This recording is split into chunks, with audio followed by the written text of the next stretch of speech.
नमस्ते बच्चों, मैं नितिन सर आपका स्वागत करता हूं। आज हम पढ़ने वाले हैं परिसर अध्ययन 2 के पाठ 3 पृथ्वी पर सजीव। तो आइए देखते हैं कि इस पृथ्वी पर सजीव की निर्मित कैसी हुई और पृथ्वी का निर्माण कैसे हुआ। इन सारी बातों की जानकारी हम इस पाठ में आज लेने वाले हैं। तो चलिए स्टार्ट करते हैं कि पृथ्वी पर सजीव की उत्पत्ति किस तरह से हुई। आज के हमारे पाठ का नाम है पृथ्वी पर सजीव और इसमें हम अलग अलग 3 मुद्दे पढ़ने वाले हैं। ये पहला है पृथ्वी की उत्पत्ति किस तरह से हुई, दूसरा है पृथ्वी पर सजीव की उत्पत्ति और तीसरा मुद्दा है हमारा इस पाठ में पृथ्वी पर प्राणी जगत।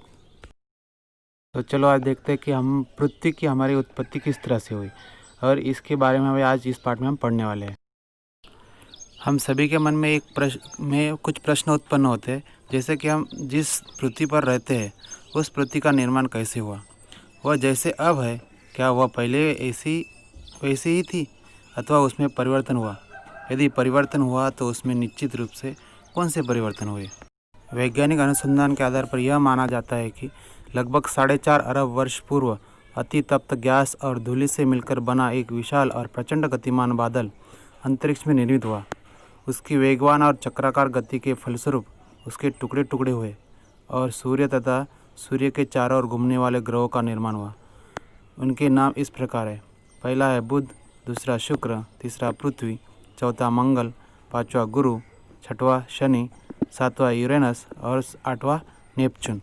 इन्हीं सब ग्रहों को हम सौर मंडल कहते हैं। तो आइए देखते हैं सौर मंडल का चित्र किस तरह से हमको दिखाई देता है।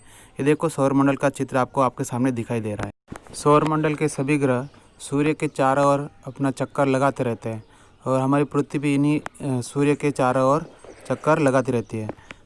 तो चलो दोस्तों, हमारी पृथ्वी का निर्माण किस तरह से हुआ, उसकी उत्पत्ति किस प्रकार हुई, इसकी सारी जानकारी हम आगे एक वीडियो में देखने वाले हैं। तो आप ध्यान से देखिए, उसके बाद हम लोग और आगे की जानकारी देखेंगे।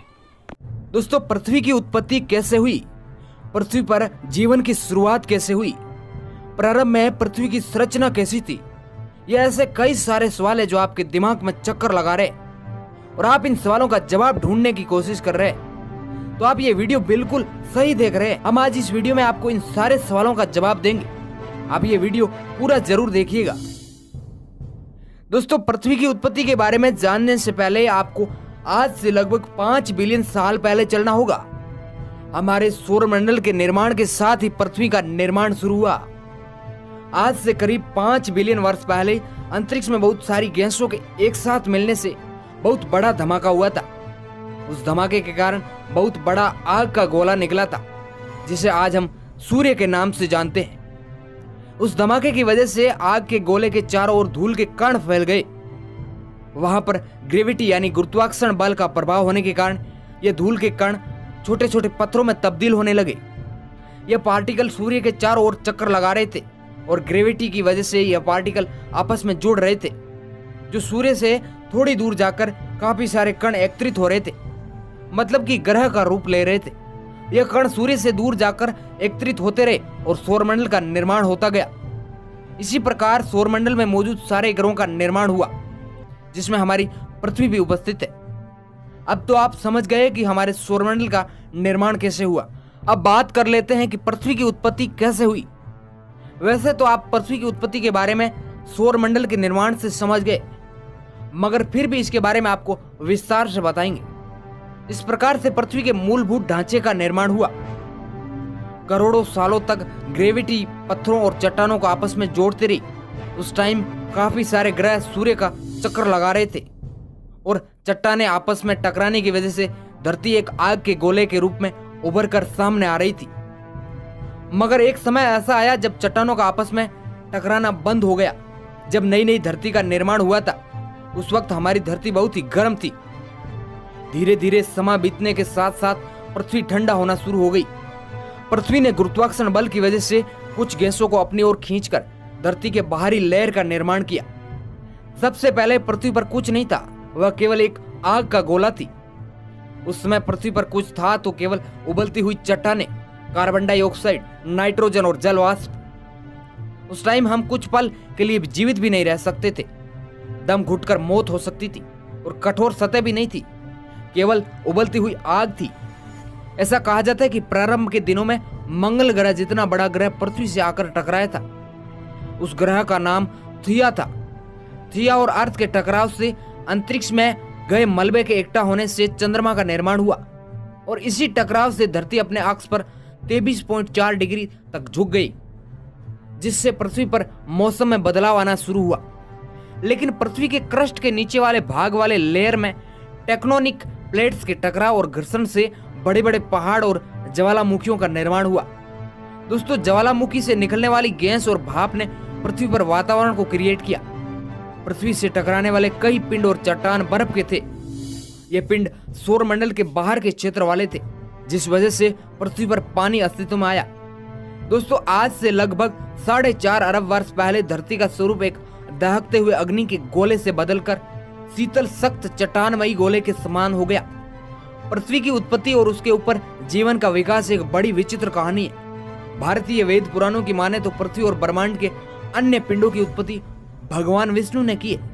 इस प्रकार की धारणाएं कई धार्मिक ग्रंथों में अलग अलग प्रकार से बताई गई, मगर विज्ञान इन बातों पर बिल्कुल भी बिलीव नहीं करता है। लगभग 3 अरब साल पहले धरती का अधिकतर भाग जल के विशाल भंडार में दबा हुआ था, अर्थात इस दौरान लाखों वर्ष तक बिजली के चमकने, लगातार वर्षा होने, वाष्पन तथा संघनन की निरंतर क्रिया के चलते रहने और कई रासायनिक घटनाओं के उपरांत पृथ्वी पर जल के विशाल भंडार और वायुमंडल का निर्माण हुआ। इस समय पृथ्वी पर केवल मौलिक अणुओं तथा संरचनाओं का ही जन्म हुआ था। यहाँ पर जीव जंतु और पेड़ पौधे तो देखने के लिए भी नहीं थे। उसके कई सालों बाद फिर तेजी से जल और थल में जीवन के विभिन्न प्रकार के जीवों का जन्म हुआ तथा विकास प्रारंभ हुआ उनका। इस समय समुद्र के कोने कोने में निम्नतम स्तर के जीवों प्रोटोजोआ, मूंगा, जेलीफिश, शंख, सीप का जन्म हुआ। इसके पश्चात पृथ्वी पर अनेक प्रकार के कीट पतंगे, विभिन्न प्रकार के मांस, घास इत्यादि अनेक प्रकार के जलीय तथा जल स्तर वाले जंतुओं का जन्म हुआ। यहीं से पृथ्वी पर जीव जंतुओं की शुरुआत होती है। उसके बाद एक युग आया जिसका नाम था मीसोजोइक युग। इस युग का कालक्रम 7 करोड़ से 22 करोड़ वर्ष पूर्व का काल था। इस समय पृथ्वी पर जल, थल और नभ में विचरने वाले लाखों सूक्ष्म से लेकर बड़े जीवों का जन्म हुआ और अनेक प्रकार की वनस्पति की प्रजातियों की उत्पत्ति हुई। इस काल को डायनासोरों का काल भी कहा जाता है, क्योंकि इस समय डायनासोरों जैसे विशालकाय जंतुओं का राज था। डायनासोरों के लिए खाने और रहने की उत्तम व्यवस्था मिलने पर इनकी संख्या में बहुत ज्यादा वृद्धि हुई। कई वैज्ञानिक अनुमान से बताते हैं कि लगभग 6 करोड़ वर्ष पहले किसी खगोलीय दुर्घटना के कारण उन सभी बड़े जंतुओं का विनाश हो गया। अब आता है अगला युग। इस युग को आज से 7 करोड़ वर्ष पूर्व तक के इस युग को सीनोजोइक महायुग कहा जाता है। इस युग में काफी सारे जंतुओं का और पेड़ पौधों का विकास हुआ। डार्विन के बताए जैव विकास के अनुसार हमारे पूर्वजों वन मानुष यानी वानर का विकास भी इस युग में हुआ है। आज का जो मनुष्य है वह सबसे पहले बंदर था। कई वर्ष बीत जाने के बाद धीरे धीरे उसकी प्रजाति विकसित होकर मनुष्य का रूप धारण किया और मानव अपने अंदर नए नए बदलाव करते गए और मनुष्य का विकास होता गया। धीरे धीरे करोड़ों वर्षों के बाद आज का जो मानव है वह अस्तित्व में आया। मानव होमो सैम्पियन आज के युग का सबसे विकसित प्राणी है। तो दोस्तों, आशा करता हूँ आपको ये वीडियो अच्छा लगा और आपको पृथ्वी की उत्पत्ति की सारी जानकारी इस वीडियो के द्वारा मिली। तो आगे क्या इस पार्ट के जो 2 मुद्दे हो हम अगले वीडियो में देखेंगे। तब तक आप घर पे रहिए, सुरक्षित रहिए और आगे की पढ़ाई करते रहिए। तो जल्दी ही मिलते हैं आगे की वीडियो में। नमस्ते, जय हिंद।